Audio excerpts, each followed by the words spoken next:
Ja, halleluja. Velkommen til husmøte.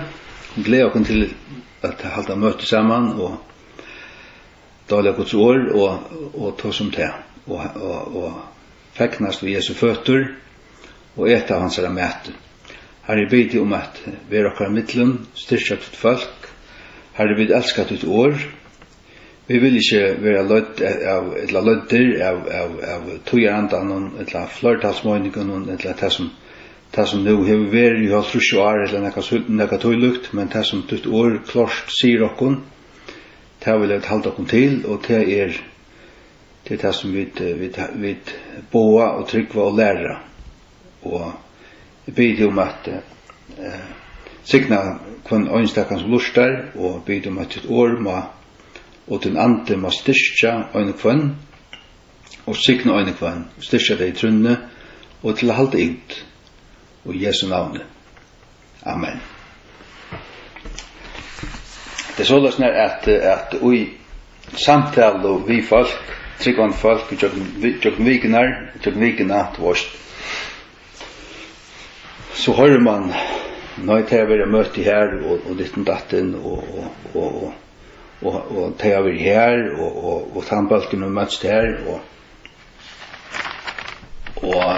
så tåsa det om så har man hva det gjør, hva det lærer og alt det forskjellige. Nei, det er vidals av Bibel og det er såløs og her var det møtst og tann kvinnan tala i og ditten datten og jeg ble jeg får tre og hjärsta av det, altså. Det heter tryggvande folk, eldre folk, og så som jeg har møtst vi og kjenner vel, og gav vi til ikke vi ta mennesker er alltid funnast leie, men jeg husker bare, altså, kjenner seg folk ikke Guds år. Og nå får man ut og møtes lukka som i nudjum sammanhenge, og så kan man säga, ja men det är ju en möjlighet än att vi mötas bara. Ja men kvart är tyckara grundlag, alltså kvart how det finns ju Guds ord och how det finns det att känna det titta så inte och om du känner det är det intresserad jag fältja det eller så det är som rör sig mer och så är det något som tar oss ni att ja, tåsa sånne ommistingene, og tåsa vi som falskene ommistingene, og allikevel røyner ikke vi i tåst. Nei, det heter alt funnest leie, sånn her vi det bare, altså, men vi er det til tryggvande falskene som møtast, og hvis vi vil ha det så er det helvika som hvordan tingene er så. Nei, men jeg vil bare pågå at jeg kunne ha til at god til givet oss ut års, og det altså for noen år siden, 25, eller kanskje 20 år siden, hørte jeg om det i Folkekirken, at det var da snakket om noen så øyla troskar, de kallet det konservative prester, som satte til, altså dette også til å si at kvinner ikke kunne være prester. Og det kallar det ultrakonservativer. Tar det slett pette konservativer. Tar det bare vita og vittna til hva Guds ord sier. Og ja, man bare sagt, ja, man vet ikke hva skrivastendur. Og tillegger man ikke pette i hva skrivastendur. Nei. Men noe annet er at hadde sjålt disse prestene, altså såkallet konservative prestene, hadde tar ordentlig vært vakner, så det er at det er ikke som øydeprester. Det er ikke embete som øydeprester. Du er hyre og Guds menighet, og så er det eldster og her, det er eldster, og det er lærere. Og det er lærere, ja. Hyre og eldster og lærere, og Guds menighet, og det er alt menn, og Guds ord, altså. Og Guds ord er det menn. Vi kunne fære til 4 Timotheus, kapittel 2, fra vers 11 til 7 fors i Nya Testamentet.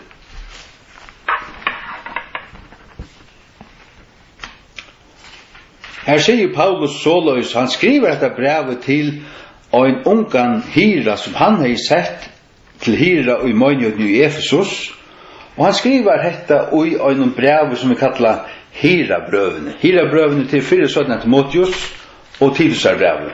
Titus var hyre av Kretoi og Timotheus i Efesus.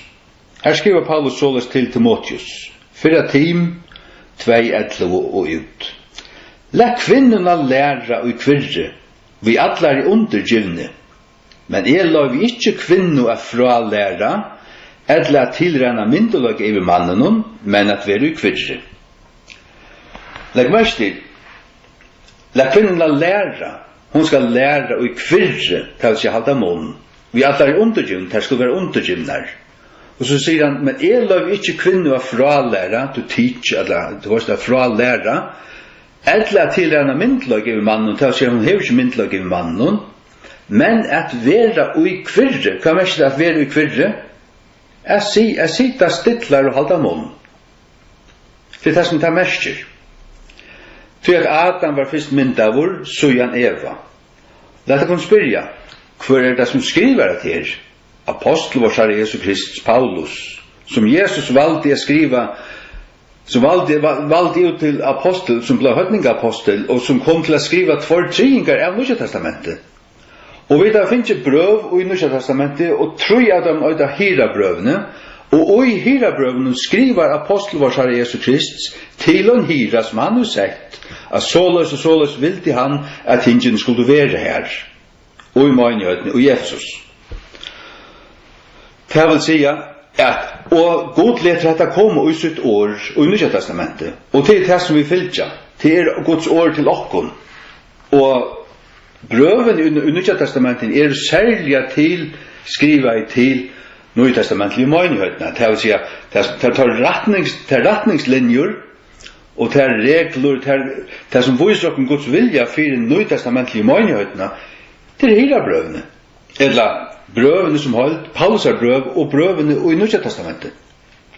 Hvor skriver Paulus hetta, og det stender i Guds åre, om man legger en skjuta.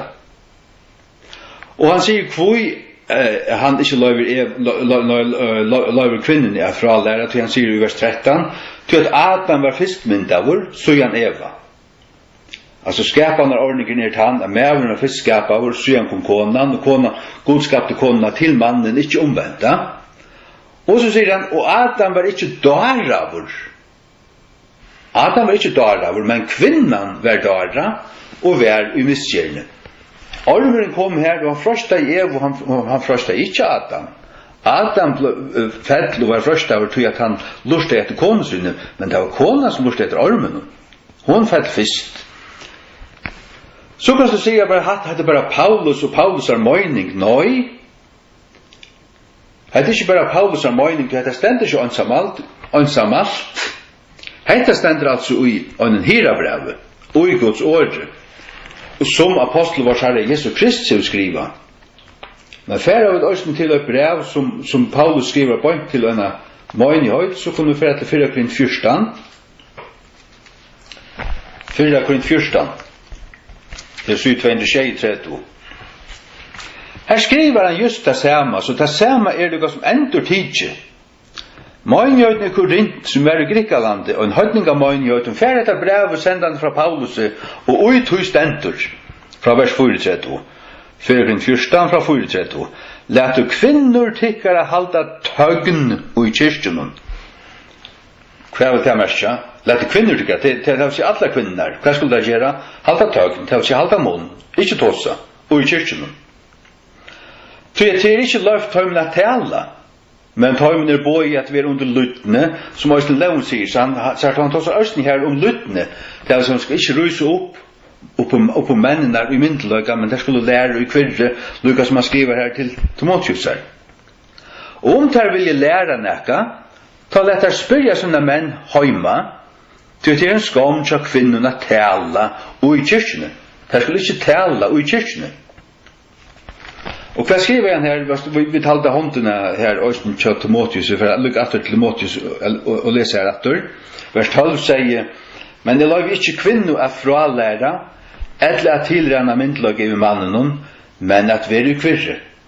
Det er altså kvinna skal ikke stande opp som tann som som lærer og som løyer og som gonger fremst. Lukka som tar jeg før ut ur Egyptalandet, så var det Moses, og Gud sier vi Moses, han skulle legge hender av Joshua, og så kom dømarne, og så kom alle profeterne, og det var alt menn, atlan veien og jøkken.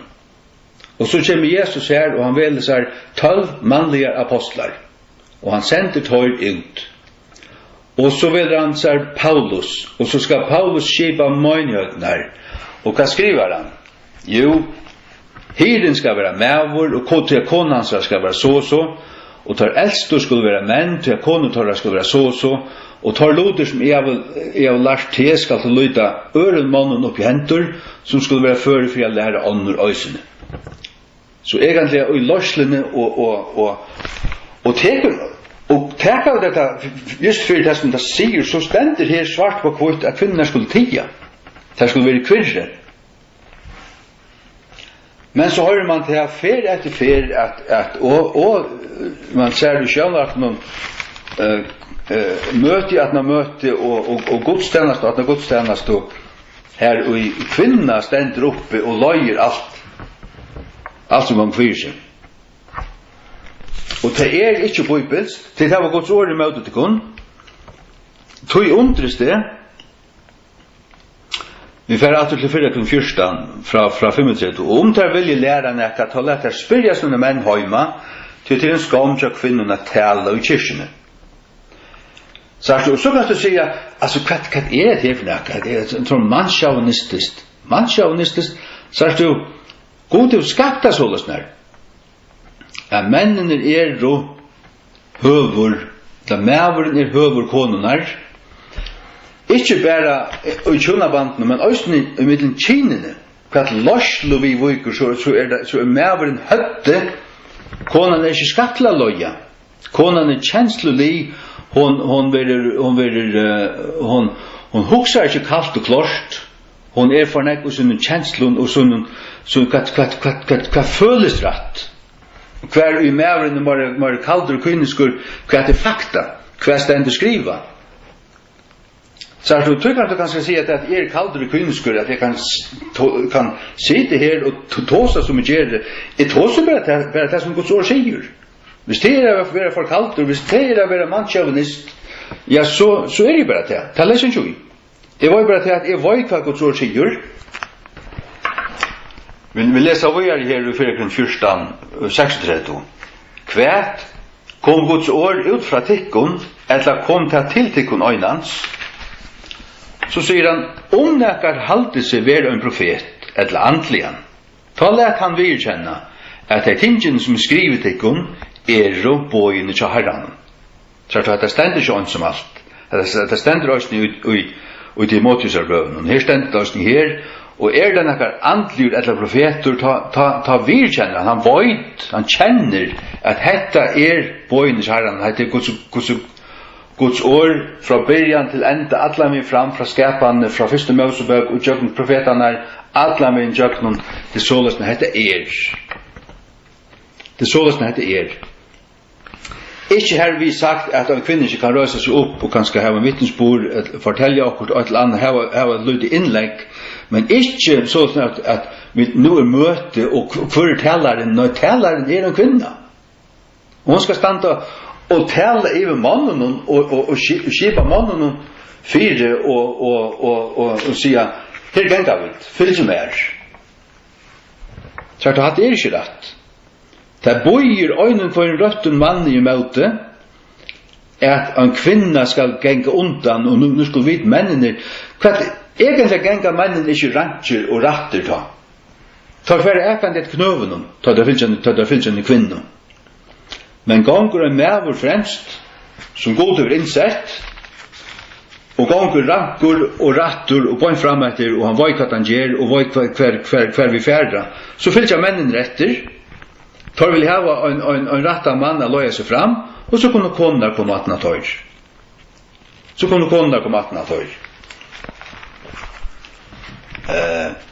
Det kan lukka fyrir solma der.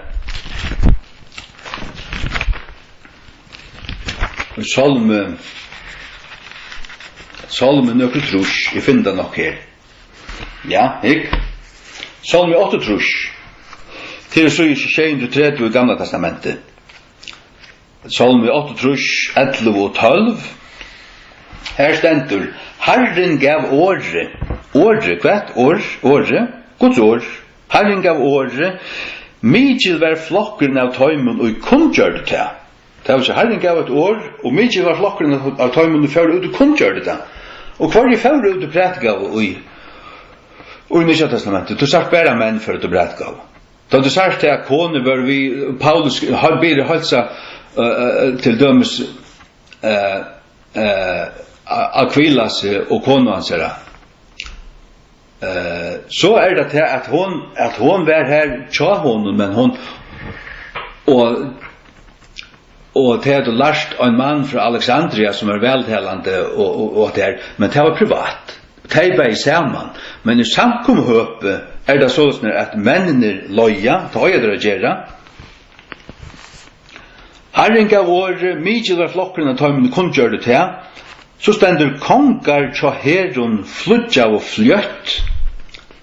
Kongar tja herun, heter en krukstøva. Herren gav året, mykje var flokkerne av tøymene kunngjør det til, det heter akkurat som antligt strui. Kongar tja herun fludja og fløtt, det året ble kunngjørt, så hendene her i andaværene, men hver var kvinnan? Jo, og hon som var ved hus, borte herfongen. Kvinner var ved hus. Og det som du sagt i Nya testamentet, tvørste jøknen, at Jesus sender av fjers ut av prætika, du sagt ikke til at det var kvinner i middel. Ikke en gang da. Ikke en gang i middel av fjers. Og selv i gjerningen av apostlene 6, ta i apostlene skipa tjei unga menn, det tjei menn til å ha arbeid av de daglige utbudingene, så til å ha arbeid av det, så ser det tjei menn, andlige menn, som har gått med fotler av alle andan, og så gjør det. Og så løsner det her. Så løsner det her. Ja. Og i mån til tøyerandan, så det en dårlig hvis du sitter og tåser så løsner. Jeg sitter akkurat her og hittar ned et vers til Hosea 9:26. Heimsøkingar deianer komner, endurgjalds deianer komner, Israel skal vita til, profeteren en føyvel, andlige mævren aur, fyrir fjölden av tunne misgjer, og fyrir ta mikla hætre. Så at ta i falski spjatt, og ikkje kjenner loj og ratning, og ikkje void hver det øyla genga, ta i til så stender opp, og talar, så sier Herren, og talar ratt, og ta det motsatt tog som fjölden heldur og vil høyra, og ta så en føyvel, og en føyvel en dar, en bytlingur. Andlige mævren aur, du er aur i høttun, du er hildur med svekkur. Men det du ikke. Det du ikke. Du tar i alt øyne for å være ivesteg, og alt kommer alt til sunna fornuft, og tingene kommer og rattle, når det gjør det til. Til dømes at han har næsta heimskrutj, som øyne for å hente tryggvige kjøtt, og tingene være atter, altså, feminismen, rettsakerskaperen være en færen tøy, og koner atter for å passe hus og være heima og så gjøre. Og menn atter for at arbeid hardt, og tingene være atter som noe som nålstedleie. Så vera tingene atter, hvordan vera det? Det vera så som Bibelen lærer. Det vera så som Bibelen lærer. Og alt det her også vi kvinnelige politikere og alt det der. Jeg synes ikke tverrsøkjen der, men da må det slett ikke. Jeg stod det iverhøver, og jeg aldri i løven av alt nekere kvinnelige politikere. Jeg vil se om hun har godt forstand. Jeg vil se om du vel at hos du vet at hos alle mennene og alt det her. Så jeg ikke valgt den allikevel. Så det jo ikke sett der å styre. Jesaja 3:12 sier, til å si 831, Hva falskje moin og vivuikur, bøtnir torra kuarar, og kvinnor stjøtna iver tøymon, av folk mot, tei som loja til, volda tæra fyrir skoivun, og øyeledja ved rasa tøyna. Vi leser datter, hva falskje moin og vivuikur, bøtnir torra kuarar, bøtnir opp, unglingar, ikke en gang fylte 30 år, ble sett til lagmann, og størst baden. Jeg leser ikke han dog vel fittur, hever falkatetju ditten datten, han gav med over ditten datten, han er unglingar. Altså at han unglingar, han bare noen få år eldre enn sonen som er. Altså at det her, at støyla landen som at det her, men han slett bygge noen gang. Halt ærligt. Han drar baden som er risi opp, og kvinnor stjøtna i tøymon, det er en anstikt til kvinner stjøtna i. Så det er Guds munner som sier det her. Hva falskje moin og vivuikur. Så gjør han noen tekjen om til at tingene er fullkomlig koppa i å. Bøtnen tar kuarar, lagmann under 30 år gamle, og kvinner stjøtna i tøymon, kvinnelige politikere. Og så er han til å komme inn, atler for kjærsta lauer kommer til jøknen, og til kvinnerne som mest arbeider fyrir, og som flenna og som spotta ta i øy mer for opp, og ta seg sannløkken fra talerstolen. Heksnar. Så sier Gud, av folk mot, de som løya til volda til å fære skøyvun, for det kan fære skøyv, volda til å fære skøyvun, og øyeledja ved rasatøyna. Ta i unglingene koma, og ta i kvinnerne koma inn, og ta ikke skil ui, det moner at høyre en eldre mann, eller en eldre møtejan, røyndan mann, tåsa, tingene. Han kanskje hever ikke samme som karismatiske eier, som utstraling, ikke lukka populærer, til han ikke særlig gjerra. Han er vite mittel øyrene, og han er luserfaring, altså til å si velamerske, hvis han er en godlig maver, og i alle forna maver som vi kjenner god, det monera. Det monera. Kvinnor stjøtna i tøymon, og hvor er det gale? Jo, vi kunne fære til Genesis 3:16, at det er gale til at God sette mannen iver kvinnene. Han sier vi han at mævrene skulle stjøtna henne. Genesis 3:16-24. Vi kvinnorna sier han, jeg vil størlige markfalda tunna sorg og tunna frameling, og sorg skal du bæra fram bøten, og tunn tråd skal være til mann tunn, og han skal stjøtna iver tær. Altså kan vi si, hatt mittlen kone og mann, og kjønnabanden, og tarra mittlen, så er det så, men, ikke bare her, mævren iver kvinnene, mævren østene, som kyn iver kvinnene. Så det er ikke jamstøva. Og så har man, og best og vel tog, at ding dongvarpi, altså at det skrample, talerør satans, kan bruke høylar sendingar til at ikke annet tås om enn kinsbyte. Og vi har noe demokrati, øynekor kan stille opp, og veljaren velur, og det viser bare fer etter fer at mennene har allit i tjafalkjene. Der kommer 12-14 menn inn, og 2-3 koner, og et eller annet sånt. Og så øtes det om at her, vi må gjøre noe vi her, altså vi må trusta, og det vil jeg en ta lovgjeva, og sette det opp, tvinga det til at det skal være lykka, men tar det av naturligt. Det naturliga er fra skaparens hånd at mennene er å åtta og loja. Vi leser oss i 4 Korinter 11, altså 22-33.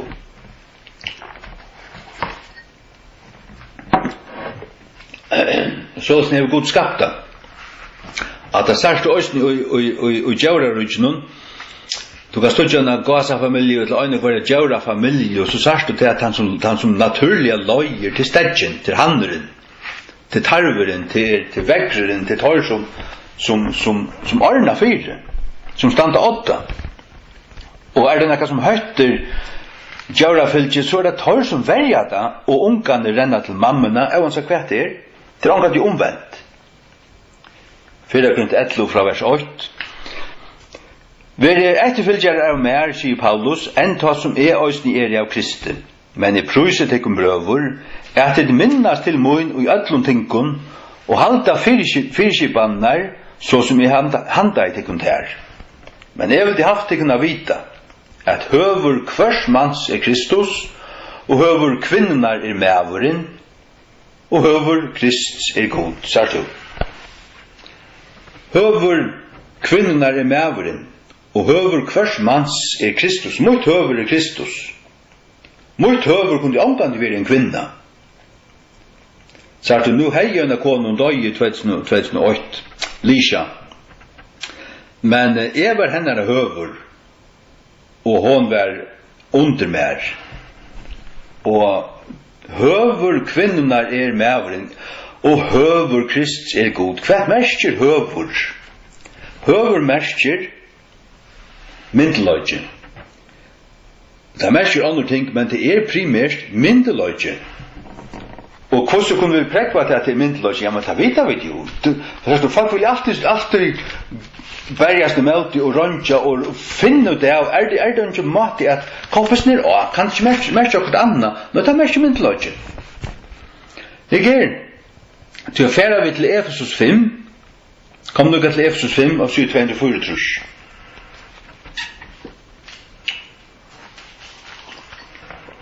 Høverskaper krever undergivne.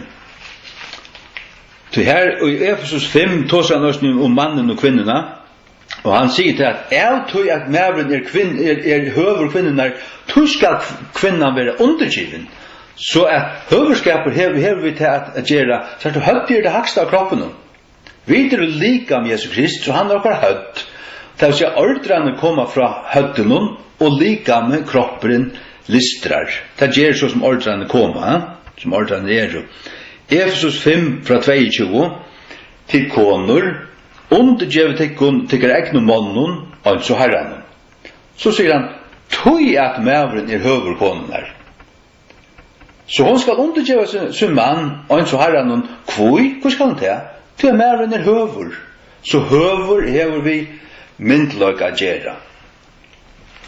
Så hvis vi får alltid til 4:11, og som var Janne, høver kvinnar mævren. Og her sier han kvinnerne, altså the head of the woman, ikke the head of the wife. Så altså i Efesus 5 det the man and wife, men her i 4:11 det the woman. Det tror jeg vil skrive kvinnerne. Jeg vil skrive i første King James, det kona, så det en gift kona, det kvinna, så det bare konefolk som holdt det. Høver hvers mans Kristus. Høtte kjatt mer Kristus, og tvei gift, så hennere høver, ja, under Kristus, så Kristus hennere høver, men Kristus sier vi henne at hun skal være undergiven som mann, det nu han hennere høver. Tog stod det her i Efesus 5 og Janne, som herren, at hun skal undergiva seg som mann, som herren, det vil si, lykka som hun avur være undergiven Kristi, så som hever Kristus nu givet henne et høtt som i middelen henne og se, og god sier vi henne til gifte kvinna, gifte konene, at nu skal han undergiva seg som mann.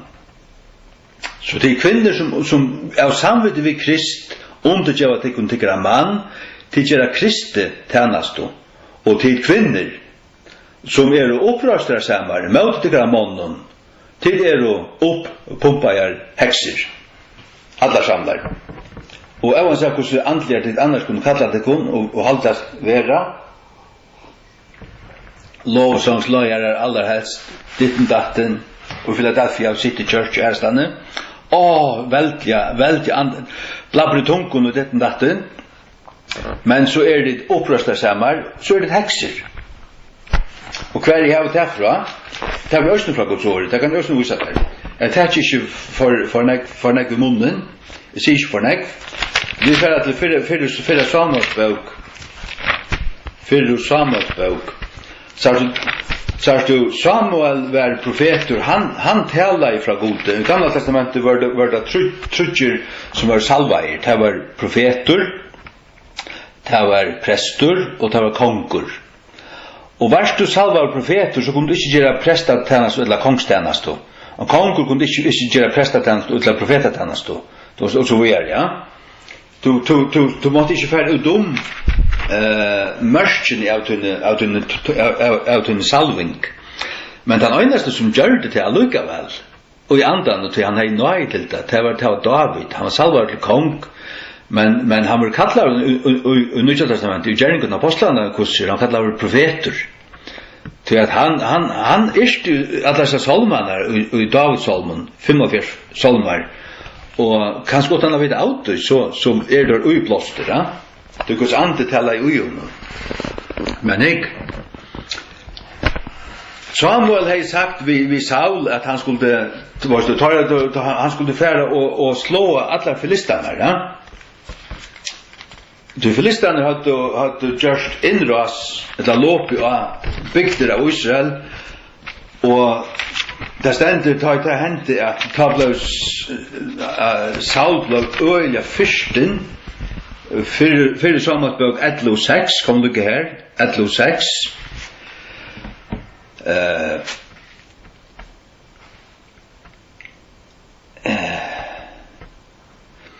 ja det hade ta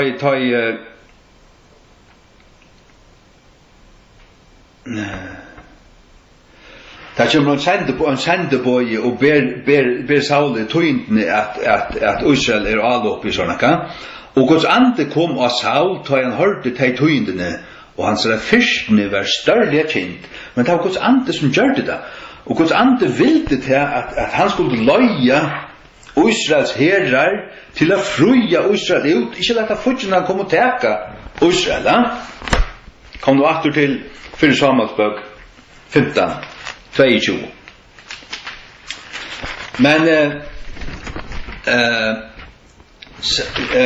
Samuel talar så och säger vi Saul att han måste lycka för ett örende och han får vara väck när det är.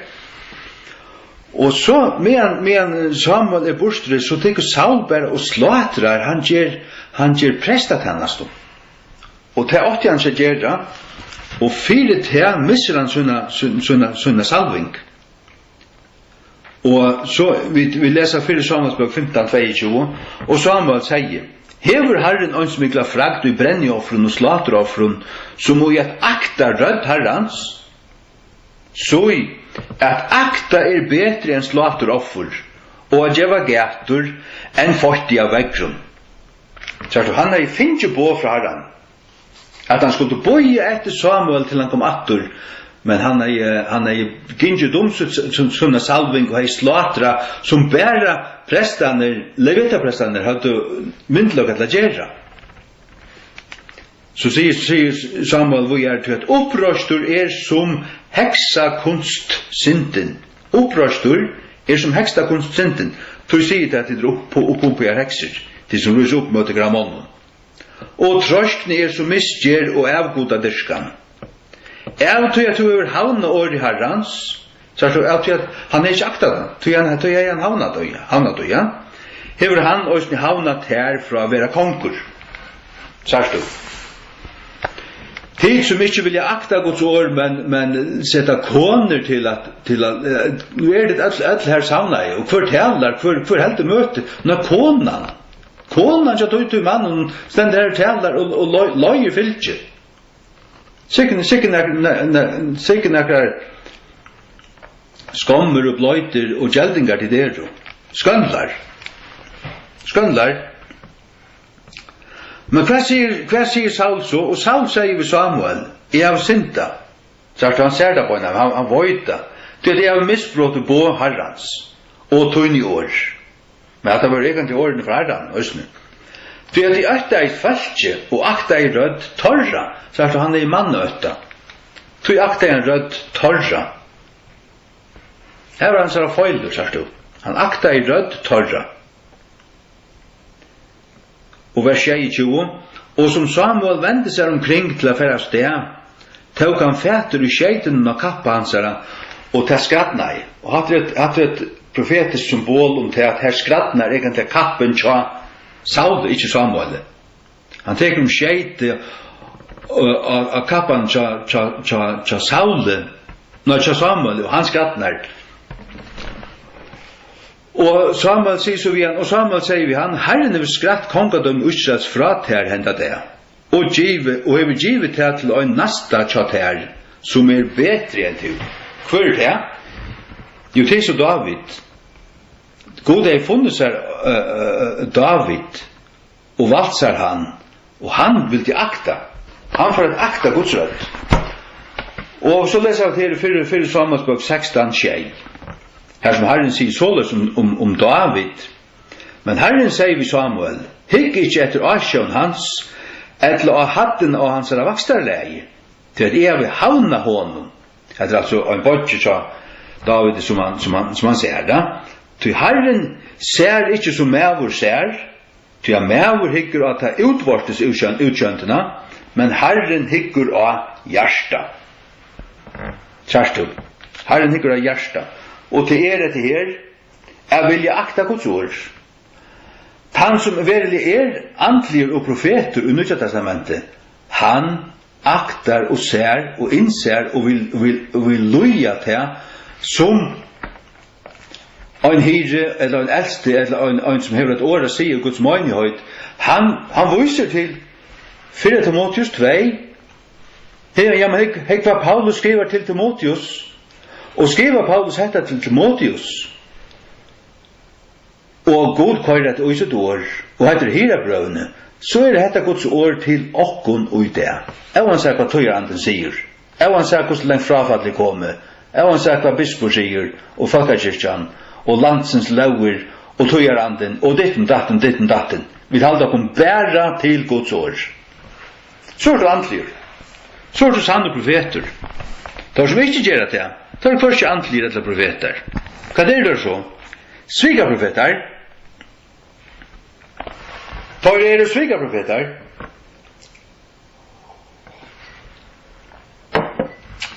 Så det samme hendte vi. Det samme til det også lukka som Aaron. Til det ikke som Moses. Hva gjør det Aaron? Minnes et årene som Aaron sier vi Moses var kommet over av fjallene og Moses av fjallene så sier God vi han fer åman for jeg følte seg som du løg ut ur Egyptanande har gjort en rævlig sint det har gjort seg en avgod det har gjort seg en kolv og ferna tilby han vi I Exodus 2:32 716 og kvært og Aaron hei steg fyrius nir. Aaron hei steg fyrius nir. Og hvordan sværer han fyrius her I for Moses? Jo, han gjør falsk noen kildina. Så du falsk yngste seg 8. Alt falsk, 2 millioner folk. Og Aaron var hakst I dømmen med Moses var bortere. Hvor egentlig Moses? Moses myndu på Krist. Og hvor Aaron? Aaron næste med Moses her. Det vil si at Aaron som en mynd på pastoren, hyran, som øyer medan Jesus I himmelen, det vil si med Moses av fjallene, så langt som han bortere, at gjøre det rett og løye falsk rett. Gjør det han til? Når han akter I falsk. Falsk vil ha det så. Falsk vil ha lykke rett. Falsk vil ha demokratisk avstemning. Hvor skal være pastorer, hvor skal være eldste, hvordan vi skulle hava tingene, hvordan vi falt ikke hava det. At det god litt. La dere lese her I Exodus 2:30 fra vers 22. Og Aaron sier, let ikke fyrstene herramunds være høyta, du kjenner falske, at har innstidleier til avgjør. Ja, det var det, men Aaron stod dem ikke med det. Du tar satte vi med, gjør okken godar og skulle fære undan okken. Du kvært som Moses vi vikur, mannen som førte okken ut opp ur Egyptalandet, vi vil ikke hva det var i avånen. Og jeg sier vi tar, så han bøyner vi på det. Hver som helst du hever nekka gull, let deg brøda det av, så det gav meg til, så kastet jeg det inn i elden, og ut kom hessen kalveren. Ut kom hessen kalveren, så rymelig. Du gjør det igjen, den klovner, den mannsløyker, den klotte, den kleine. Hva sier Guds ord i Exodus 3:22? Exodus 3:22. Det point her, Exodus 3:22. Her stendur: Du skal ikke fylgja fjøld at gjøre ilt. Og heldur skal du tala og en søk at halda undan etter mongun at avleia dem. Vi leser det aftur. Du skal ikke fylgja fjøld at gjøre ilt. Og heldur skal du tala og en søk at halda undan etter mongun at avleia dem. Daumur det som vi øya gjerra, det ratta, det daums rattura. Du skal ikke fylgja en fjøld til at gjøre ilt, og heldur skal du tala og en søk, du skal ikke tala fyrir du, du skal ikke fremja det, ikke styrkja det, du skal standa du imot det. Og heldur skal du tala og en søk, at halda undan, til å tretja det færre for kjertan ved, du skal standa du imot det, ja. Halda undan etter mongun, ja, men til fjölden gjør det her, du gjør det samme. Men hva gjør det? Til avleia daum, avleia. Og hva daumeren, altså, hva hakste myndeløgje? Til han bøtje vi sitter vi her av våren, føreska King James. Til Guds myndeløgje. Og hon hever tala klart, Guds ord talar klart, og i Nødja testamentet at til båherrans at kvinner okkar skulle halda tøgn i kyrkjene. Der skulle være i kvirre, der skulle lære og at der undergjønne, der skulle ikke ruse opp, ikke tilrena seg myndløg over mannen, det vil si mannkinen, kaltkinen, mannen, men der skulle kjenne seg kloss. Og så vil jeg her og i 4:1 at her skulle være i kvirre. Være i kvirre. Ja. Og som vi da ser at leser du òsne hirabrøn. La dette må bare fære til hirabrøn. Fære bare til hirabrøn. 4 Timotheus 3.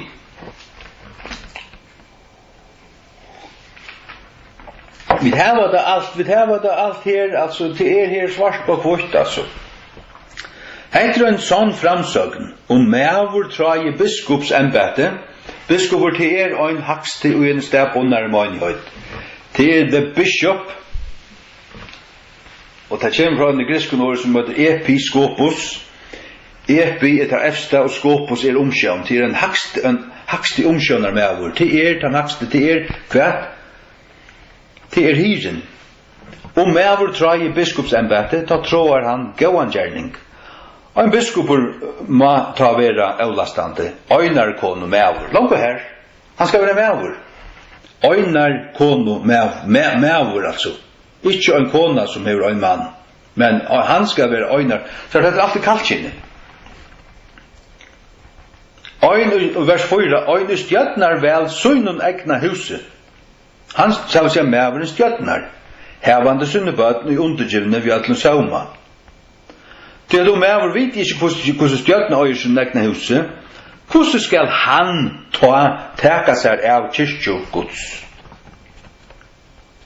Sørst du. Og så vers 8, så stender degnanar, og en degnur en kyrkjelist tænare, en som tæner kyrkjen, altså, det kan være en ungdomspastor, eller en tænare fra kyrkjen, ja. Så det som må degnane være vireliger, ikke tøytungutir, ikke gynner til nek voin, ikke gradgir et skittne vinninge, halda løndar det tror han rønnar samesko, Og lät det ser ösnen först vara röntar. Så en lättare bruka teckna embate tar vere funner avlastande. Så säger han, en tar sålös mot torra koner. Det var så tecknande röstnemän. Vera virligar, inte bäckalarar, edroligar, tryggvarga till tinkon så är. Och vers 12, lät tecknarna vara öjnarkoner män, stjärna sunn bötnon och sunn näkna husen väl. Till att höjre har brukt teckna embate väl, utvega sig själv en gaua stövu, og mykje dervi i trunne som Kristi Jesus. Halleluja. Ja. Og det samme her var vi så hvis vi færa til 17. Timotheus, kapitel 2, og 25. 17. Timotheus 2. Til tessøkna sonen moin. Vær sterkur i nøyene som Kristi Jesus. Og tei ting og tu er hørst av mer, mittel mange vittner, tei som må løyte til trofastun mannen til, som skulle være føre for å lære ånder øysene. Paulus sier Lars Timotheus, nå er Paulus ferdig. Timotheus skulle lære ærar menn, som så skulle være lærarar og i møgnøyden som lærte ånder øysene. Paulus lærte Timotheus. Timotheus skulle lære trofaste menn, og trofaste mennene skulle være lærere og i møgnøydene. Det vil si at lærere, der som har året, og halde året fram, og i Guds møgnøyd og menn, til det menn som har myndeløyka, under gode, og til avgodelig. At sette kvinnerne at lære, og det han som Øyste bare at være at han som hever innløyende talene og en møte. Det er ikke å stande her og lære. Det er at åpne Guds år og ja, men hvor taler det på? Nå er tann konen. Nå så halde jeg meg lengt vekk. Jeg stod ikke min tvøra felt inni til av godlige samkomne. Hvis vi så færer til åpenberingen av 2, nøytjan. Åpenberingen av 2 nøytjan. Fra 18. Altså i 322. Og øyntelen av kyrkjen ut til at høyre skriva. Hese ting sier sånne gods, som hever eier sånne lyk av en eldslåa, og hans føtter er lykjer fyne kåpare. Veit verktøyne og velvild og tænast og trygg, og tålmøtøyne og verktøyne, og inn sørst du at vera fløyre enn det fyrstu. Korsten i hever nøkker fa ting i møtet her, sagt du, nøkker fa ting, at det fløyre til. Hver ting hever han så i møtet henne? Jo, det er tro i, tog jeg to løyver disse kvinnerne som kallar seg profetinno, er fralæra. Og tøla. Her er 2 ting langt på her. Er fralæra. Han løyvde en kvinnu fralæra til nummer 8. Og tøla munnar tænare til å fremja silløse til nummer 2. Og eta ting som slater fra skolgodon nummer 3. Her 3 ting. Sagt du, jeg har nøkker ting. Korsen har vi nøkker fa ting i møtet der. At det flertall. Det er ikke bare 8 ting. Og så tar vi tidsetdømmen, for i ting kan hei møtdømmen, så er det første til at tar overhøver løyvd en kvinne av fralæra. Hadde det kjent Guds år, hadde det haft akta Guds år, som langt ta var skriva, og som vi har her tjåkon, så hadde det vita til at langt her gjør det gale, tar det løyvd kvinne et fralæra og i mannjøden. Er så fløyt jo om hun hvordan antallig og hvordan firmyndarlig og døylig og fitt og ditten datten og rævlig gau og bla bla bla og bla bla bla og bla bla bla. Det er ikke å si. Jo, altså det er fullt godt nok så langt som det er røkker. En firmyndarlig kona, hun er ikke firmyndarlig hvis hun ganger tvørst i møte hos året og røyser opp og løy mennene der. Så er det ikke, altså så er det faktisk kvarske tid andal i edla profeter, og tog øy helt rån. Ikke han høyt?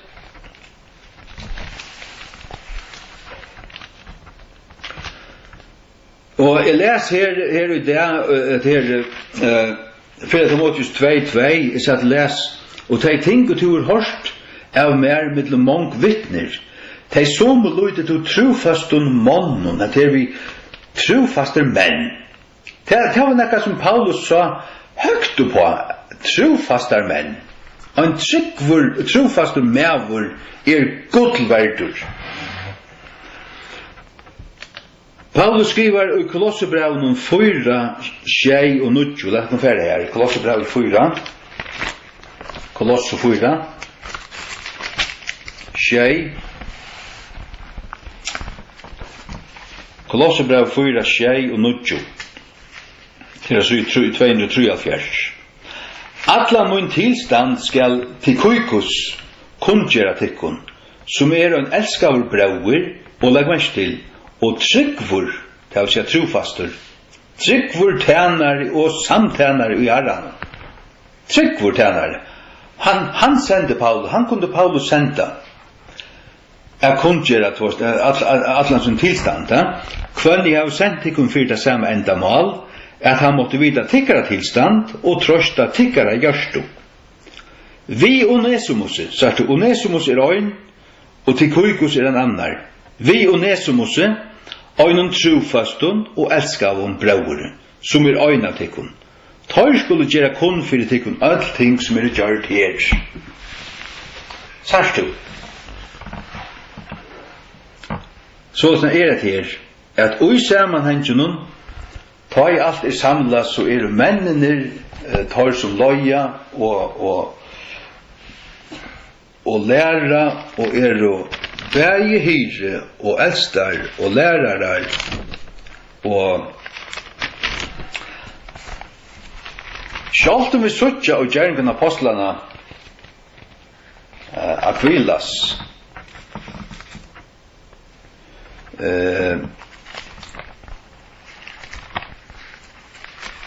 læra han og her kona hans sagt jo her gjerningen apostlene 18 hos 724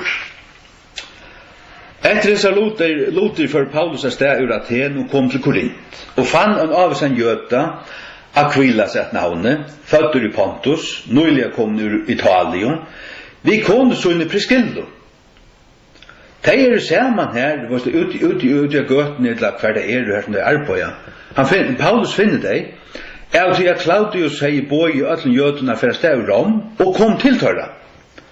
Og av til at han var av samme handverket, var han verande tjatøymon og arbeidde, av til at av sunnen ikke var tør tjaltmekarer. Og han skiftet i år i synagogen i kvann sabbat, og sannførde jøtene og grikkaner. Ja. Så det her om at her at her var en som kom fra Alexandrium som bare kjente dåp Johannes her og så stendte det om at Aquilas og Priscilla tåg han så snett til Sojis og lærte han bedre men det noe annet har det lukka som privat men i menigheten og tar vi skipokken tar vi det og flokker så det sånn at det mennene til at ånden rattkikavur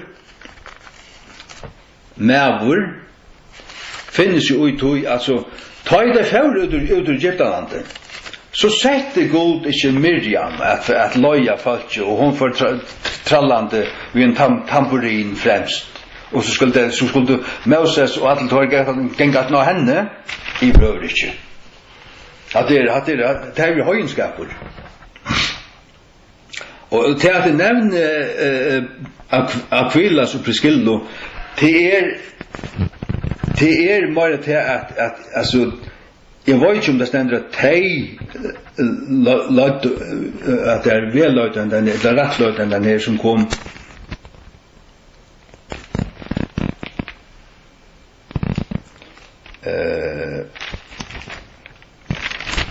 eller om det bara kvilla men ta kan göra samma men vi tar gröjar linjer om att det är Guds ord.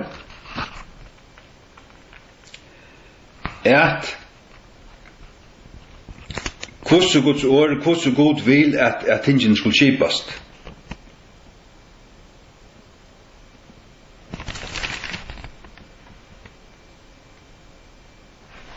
Ja.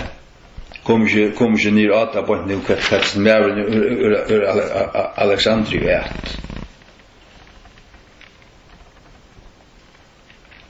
Jo, det är här det är här och gärna apostlarna 18 från 24. Där Apollos, ja. Och en av oss götte Apollos nämndur, födder i Alexandrium, en vältalande mävor och mäktig i skriften och kom till Efesus. Hese mävor var undervustur i Herrans väge, han var brännande i andan och talade och frallade grönligen luter Herrans, och kände bäst upp Johannes här, till att han manglade imsa luter. Och han började att tala djärft i synagogene, och ta i Aquilas och Priscilla hade hört han, tog och teg han ät sig, det vill säga tog han hem till sina, det vill säga privat tog de, och utlödde honom Guds väg mera fullkomliga. Och tog han var sinna var, utlödde honom Guds väg mera fullkomliga. Så du hade privat, hade något annat så snär, på tvåmanshånd, eller hemma vid hus, så snär. Men Aquilas var ju här. Det är han som har undervist, så att det ständer här att Priscilla var samvitt om här. Men annars, det som inte här var klart om hur som möjligt det ska skipas, och det som Paulus säger om kvinnorna och samkom och höpet till att det skulle vara kvirre. Och det är inte att Eva stod i. Så han säger det så klart och 4 Timoteus 2 och 4 kunde sysstidlast och kopplas samman och ta blöda till en till att det skulle hålla mun, det skulle vara kvirre. Det är inte bara till att det skulle, att han inte gör dem lov till att fralära, det vill säga att det skulle släppa vara lärare, men det skulle heller inte släppa vara han som talar. Tog att inlöja ett möte och vara att han som lyckas löjer till att utöva myndlag över männen och till Guds ord i möte.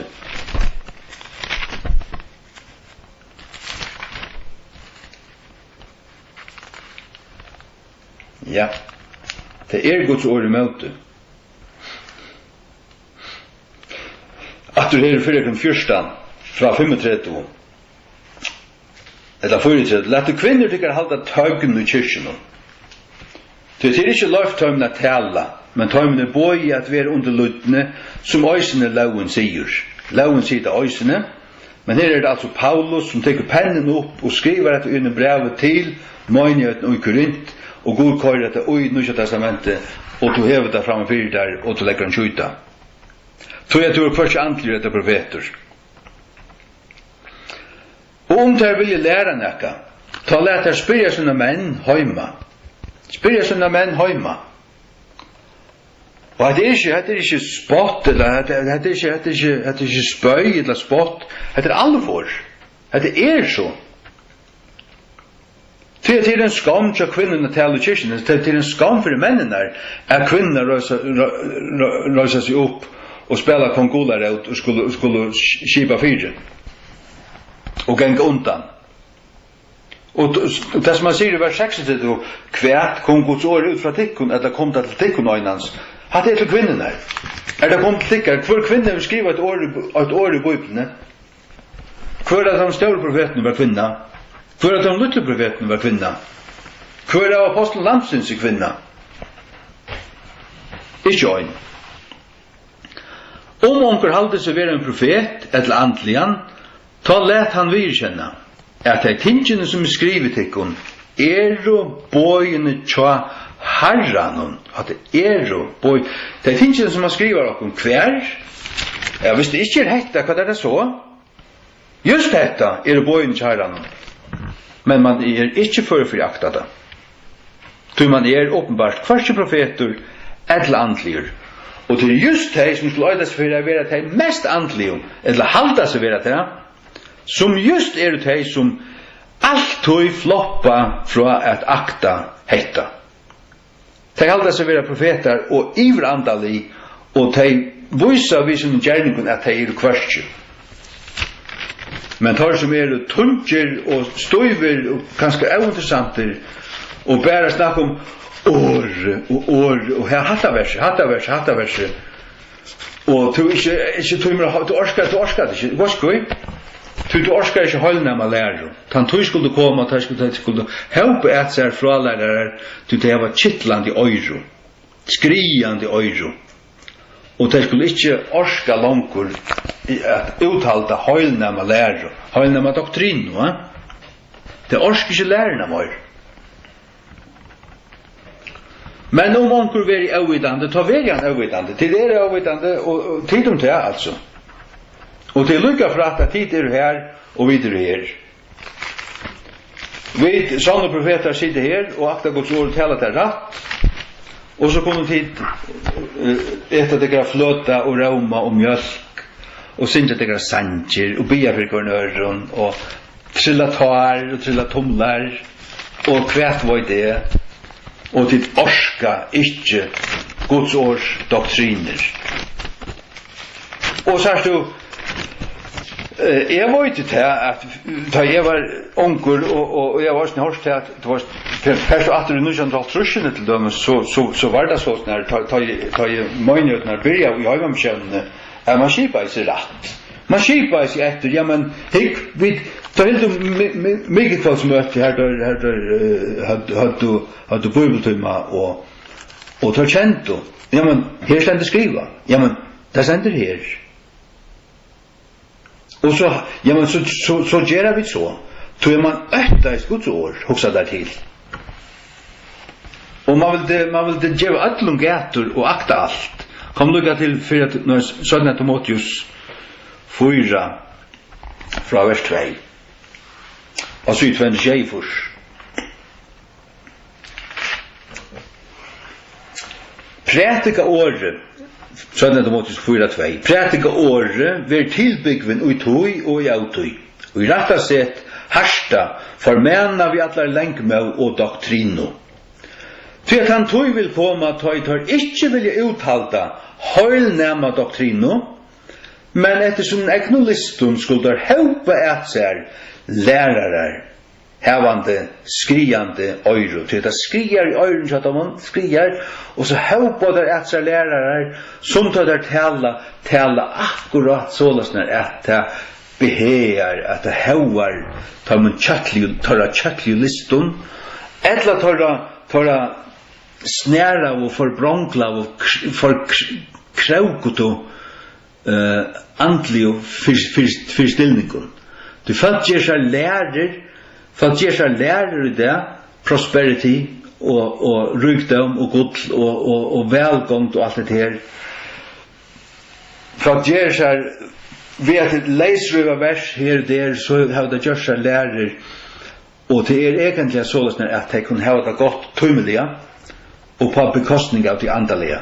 Så som tar det andliga lov at det gonger alt ut på at det skulle ha det bedre og i tøy verslige og i tøymelige tøy håper det at lærere av til at jeg var skriande i øyro og tar skulle vente bort sunn i øyro fra sannløyganon så du, han tøy vil komme tar det ikke vil uthalda tar tåla det ikke høylnæma doktrino det som høylnæmt det sunt og ratt og grøvande og fullt i sannløyga alla minnjøkna men han tøy vil komme til at det ikke orska til mer men etter sånn egnu kvarjon listun så en listur nekka kjøtligt og du kan kamuflera det du kan pudra det og mala det og pudra det og sminka det til og kalla det for det så ikke ut som det antligt men det er ikke antligt det er lister det er fotl og listun og det håper at du kan lære der det savner at du kan lære ja, bjau honom for han å komme tannmann, han, ja lad oss komme be han Han får alltid flenna och han talar för gräter allt. För han här, han så stuttlig, han gånger meler med stålarna och klackar folk, sinkor och en total speloppare alltså. Men då röstar väl att tala. Alltså öjla karismatisk för då fänkar folk, ja. Men att be en man som är strängor och anmännande. Lukas som Paulus säger här vid Timoteus. Och i rätta sätt harsta och förmänna vi alla längt med. Nej. Nej. Vi får inte be en slukan. För att jag är stolta. Vad är det på i? Det är en pink och bad som bara talar mjölk. Så allt som det haltar det kommer vara. Och det är kvarts profeter eller andra ligger. Kvoi tror jag att till visar det själver. Till standast inte profeter röntena och Nya testamentet. Som kan. Är väldigt antliga eller profeter.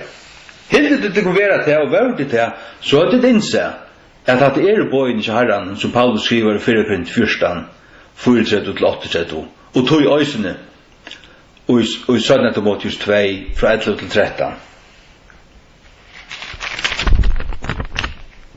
Nej, 4 Timoteus 2 11-13. Som vi låter börja med. Det går allt hand i hand. Det är inte att ta fel av.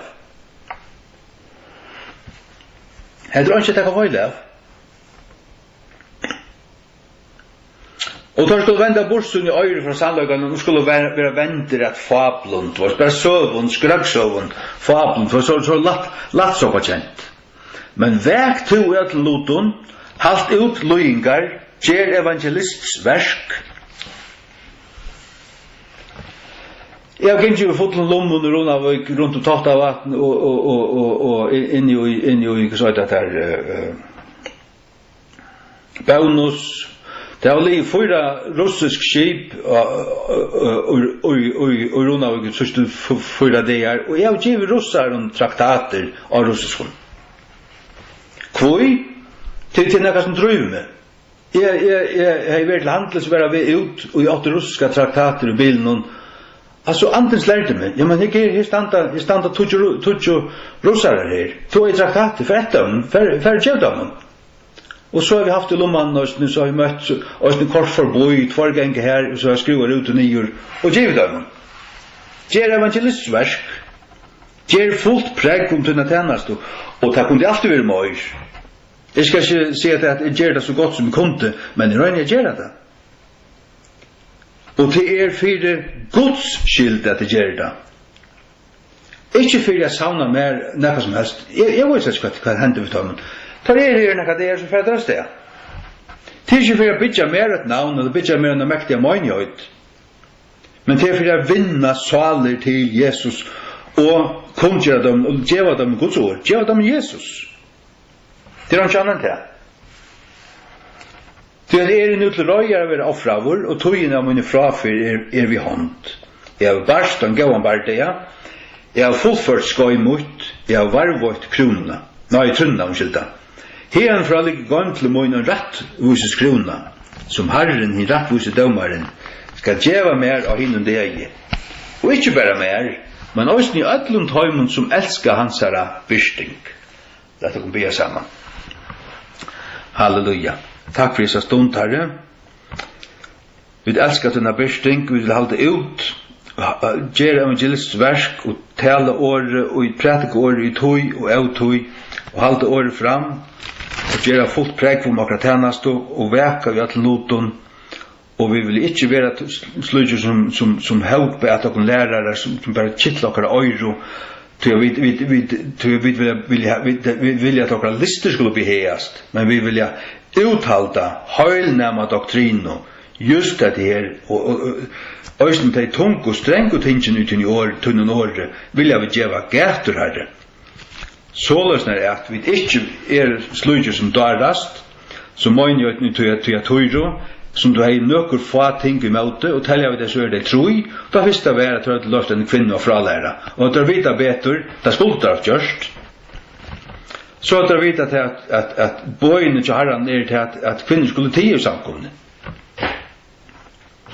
Och till han ska ta fel av. Och ta vita vid så här. Och det vill jag hålla fast vid och prätika och konkurrera till ögonkvarn. Det som lusta att hetta det som Guds ord säger. Det är avvärra er. Och akta det inte så ändrar det galt. För rättssakerna finnas det kring mitteln, det så jag vet. Så jag ett möte ur Babsar-salen i Klaksvik så kan det tälja minst 30 rättssakerhäxor. Jag syns ju det skrävna av dem. Så det är länka väg, hos där klattar, hos har det hos allt att en häx. Och att en häx, och att en häx, och att en häx. Får jag säga att jag tar mig säga. Och ta flöjt jag. Så det är länka väg. Inte bara här, men alla ställen. Tror jag att det är evigt som i landet och folk är så värsligt och ätterlyckar heimen och är så kunde vi dreje ur Potifars huset.